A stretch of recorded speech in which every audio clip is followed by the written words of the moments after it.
The FPL Preview Show, where Bacon Boy chinwags about last week and previews next week, whilst playing FPL the right way. Preview! FPL is back for another season, but quite a lot of things have changed since last time. Saudi Arabia have bought some of the biggest and best players from around the world. And also Jordan Henderson. The transfer market has been busy for Premier League teams too, with some quality signings. And also daylight robbery for others. And FPL managers try and get their FPL teams ready for Game Week 1. Ready for a season of disappointment. I like it. All those topics and more will be covered in this very first episode of the FPL Preview Show. Now, I am expecting more teething problems than a team managed by Frank Lampard, as this is a brand new show. But despite being a comedy-based FPL show, I doubt this will be as funny as Lampard trying to manage. So bear with me as I learn and try and improve this show. Suggestions welcome. Preview! Welcome to my Game Week 1 team reveal for FPL. That's right, Fantasy Pro League. The Saudi Pro League is now better than the Premier League, so now I'm playing fantasy for that as well, for no other reason than fun. But if some Saudi Arabia team want to pay me all of those dollars, then that can be a reason too. So my FPL team, Fantasy Pro League team, is looking like this. Lads, compare this to my actual FPL team, which I will be updating at the end of the show, so make sure to stick around for that, yeah. And this team is actually, better?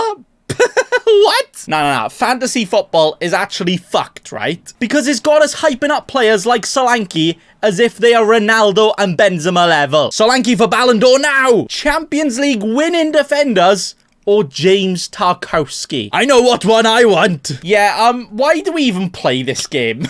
This season hasn't even started, and I already want it to end. But that is the end of my Saudi Pro League fantasy team reveal. Unless they want to pay me, of course. But nah, that won't happen. How would they do that? My email is in the description, 10 grand per game week, and it's a deal. Get it done. Preview! In the great words of the most important cultural figure of this generation, here we go. The transfer market has seen more action than Grealish at the bar of an all-inclusive holiday, so I thought I'd tier list them. Starting with Mason Mount, more like Mickey Mouse to be honest, where I've already seen him miss the worst sitter possibly imaginable, and I have also seen him being compared to Mr. Tumble, and the season hasn't even started. It's really not looking good, bruv. And for 60 million, yeah, they've really had their pants pulled down there. F-tier transfer, that is. Next up, a goalkeeper. Wait, what's his name? Onana, that's his name. Comedy. To be honest though, a lamppost is probably a better upgrade than De Gea nowadays. But to get one of the world's best goalkeepers around when the market is pretty crap for that right now, it is pretty damn good business. A-tier transfer there. Rice baby. He could have gone to any Prem team this summer, and he even could have stayed at West Ham.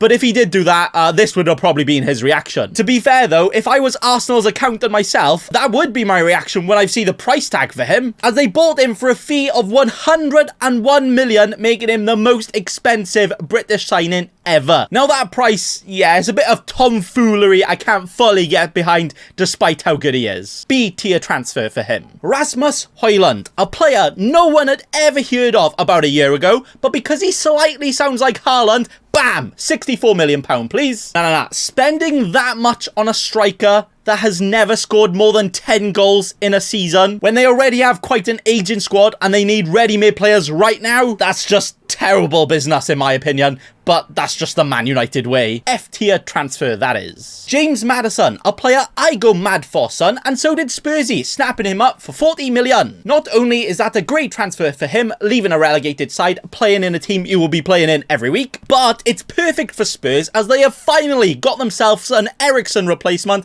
I mean, about 17 transfers too late, but at least they finally got one. And actually managed to get him with no European football to offer as well. Hey, that's pretty good. A-tier transfer there. Dominic Szoboszlai. Now, I would have happily left him out of this video just so I don't have to try and pronounce that name right. But when Liverpool are spending 60 million on an attacker they really don't need, and they also have a car crash of a defense right now with absolutely no depth for rotation there, this transfer has got to be there as a C-tier transfer. Kai Havertz, 60 million.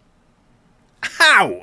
He is actually a German Peter Crouch if he had never heard of football and was blind. Absolutely no Scooby-Doo what Arsenal have been smoking, but to be honest, if they think he's worth it, give me some. A big fat F tier transfer. And finally, Josko Gvardiol. Only 21 years of age, and he's already one of the best defenders, so plenty of room to grow. And I know he's good because he always stops my strikers on Football Manager every year, so, you know, guaranteed to be worth it. An S tier transfer there to round up my transfer tier list. Preview!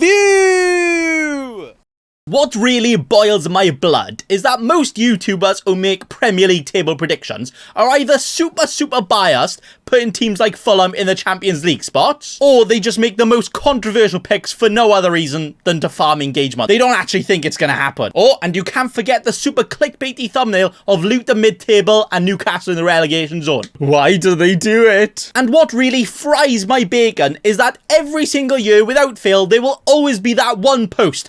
This supercomputer predicted the Premier League table, and this is what it says. And it's got like Burnley scoring the most goals and Arsenal winning the league with negative goal difference. Like, what? No. Proper cheeky scrub behaviour, that is. But over here, nah, I have expert ball knowledge, so none of that behaviour. Where I'm more experienced with balls than Mia Khalifa, right? I know what I'm talking about. As my Premier League table prediction for this season is this.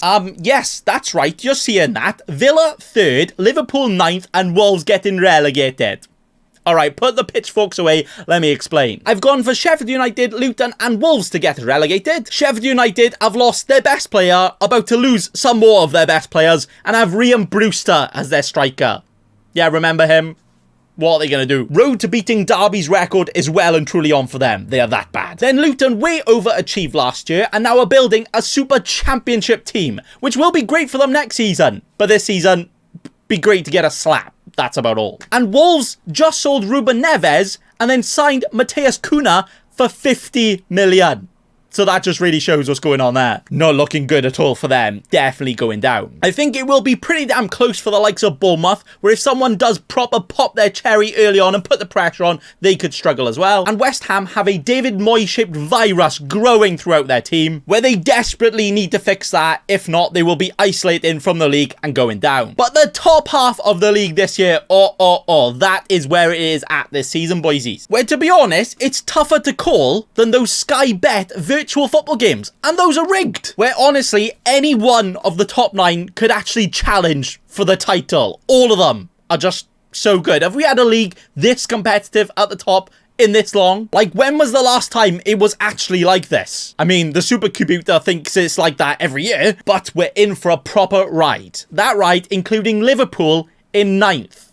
Yes, behind the likes of Brighton. I can already hear Jordan Henderson sprint into my gaff all the way from Saudi Arabia just to challenge me to a scrap after saying that. But here is why I have predicted this. Where they currently, as of time of recording, have the smallest squad in the entire league. And I don't mean by height, I mean by actual size. They have absolutely no cover for Trent, absolutely no depth at the back, and also don't even have a single holding midfielder right now. So the only thing they will be holding is that big fat L. Now, they could sort out all of these problems, and then they could be good enough to challenge for the title. But I can only predict them in their current state right now, and yes, it is a proper state right now. Then I put the likes of Chelsea and Spurs in 6th and 7th, just because it's a transitional period for them right now, going from super defensive Brexit ball to actually good football. Hey. Newcastle just missing out on Champions League, because I think with Champions League and the league, and with how plays, I don't think there is a possible way they could do that. No way how, you could say. Comedy. And yes, I have put Villa in 3rd. I'm not having a danky prank with you. I actually think they have a stronger squad than the likes of Man United, Newcastle and Chelsea. And they have a great manager in Unai Emery, and when he whaps out that good evening, oh, you know it's all over. Proper underdogs for them this year, and with only Conference League rather than a Europa League or Champions League to distract them, I think they're going to be up there. Along with the brand new Premier League champions, Arsenal, hey! They have filled in all of the gaps that they had in their squad from last year, and their super young squad has been grown in talent exponentially, and Man City are actually a weaker side this year, losing a lot of key players and not quite replacing them just yet. It will be proper close, but I think Gunnosaurus Rex will be enough to push Arsenal to actually not bottle it this year and actually win the league. Arteta will be celebrating so much, you'll be like, yes, up the arse. But that right there was my Premier League table predictions, and now my FPL predictions for the season, which look like this, where I'm going for Emi Martinez to be the top goalkeeper in FPL this year, as Aston Villa are going to have a proper solid defence with all of their new signings, and also Unai Emery, good evening. But he is also a great shot and penalty shot stopper, which could help him get all of the bonus points and all of the points. The top defender will be Ben Chilwell, so you best get him in your team if you want to chill well with all of his points, as I see him as the defender that will just be involved in the most goals this year. Goals for defenders, all of the points. Martinelli is the player I reckon is going to get the most points in midfield, as I feel like he's just growing and growing as a goal scorer. He can score all types of goals right now, and Arsenal have so much creativity and threat up top. I reckon he's going to be the one to convert all the chances, converting that into all of the FPL points. Haaland as the top scoring forward because, you know, Haaland just has a little bit of a goal fetish apparently, doesn't he? But to rival him, I'm going Nkunku as the gem of the season, where if he doesn't get injured all season, I reckon he could actually challenge Haaland and potentially beat his points record, until he realizes he's already injured, he's going to be out for a month, and that's just the end of that already. I like it! When he's back though, he's going to be insane value. Unlike the flop of the season, where I'm going for Bruno Fernandes. We could see him in a more defensive role this season, so that's the only thing I've got to defend me, making him quite overpriced for some of the other players you can get for his price, so that's the only reason why. So he is definitely a Bruno for me. But that's just a prediction, and my predictions for this season. Preview! Now it's time to reveal the thing you've all been waiting for. No, it's not my updated FPL OnlyFans. It's my final Game Week 1 FPL team. Until I change it again. I like it. Now, I did already reveal my final team in another video, and that team there looked like this. But since then, I booked a ticket to Tinkertown and I've made some changes. Now, making my team look like this, where I haven't really made that many changes, no change to the structure or strategy at all, but I'm still not caring about FPL, I'm just having fun and still have the sauciest of squads for the Game Week 1 bench boost. But I did do a little swap Rooney of Cancelo out for General John Stones, as Cancelo has well and truly been Canceloed out of Man City, definitely not going to play in Game Week 1, and John Stones is the second coming of Prime R9, if he was actually a defender. I also brought in Estupinan for Veltman, the Nan for the man, just to make sure I have a guaranteed start there. And I also swapped out Mitchell and Tarkowski for Anderson and Guehi, as I realised Tarkowski is kind of an Everton defender, so I don't really want minus points there. And Mitchell is a doubt with a little injury, so I brought in some double trouble for Palace for the guaranteed clean sheet against Sheffield United. And that right there is all the changes. And that right there is my final Game Week 1 FPL team. Way! It's a proper sexy squad, if I do say so myself, and we actually now have guaranteed starters there, and the team and the bench boost is ready to get all of the points. One last thing, I just need to get a thumbnail of me pointing towards it, because, you know, that's what all of the FPL YouTubers are doing nowadays. Right, do I do like a smile? Do I go like, or do I do a little shock, like, or do I do a little smirk like, oh yes, best team?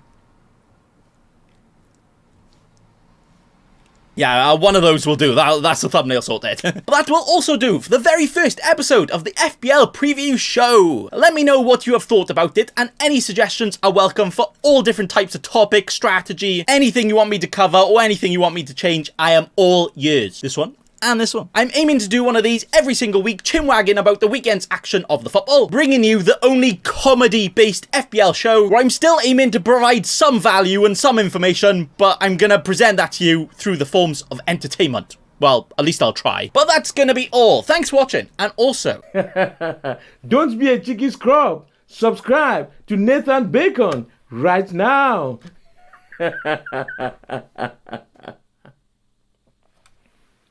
Don't let your memes be dreams.